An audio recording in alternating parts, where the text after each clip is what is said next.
Hey YouTube, Untamed here. So we are stopped up on the trail with a number of our vehicles here. I'm driving the Tundra Tier Pro, the 2022 and Solar Octane down below.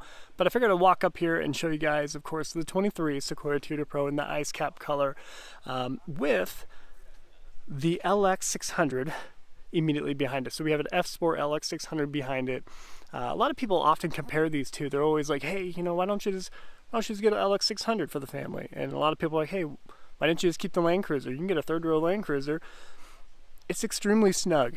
And I think it's always people without children or without 3 or more children making that suggestion.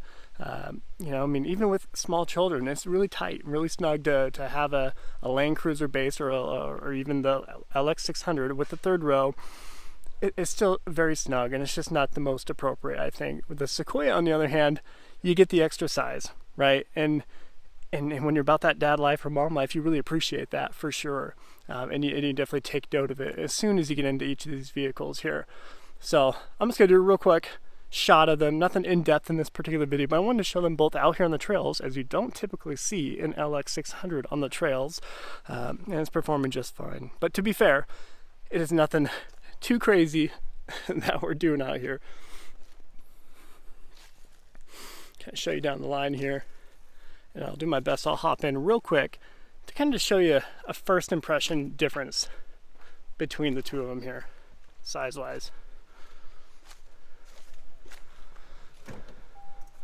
So, plenty of space, of course, up front. There is more space in the previous generation Sequoia.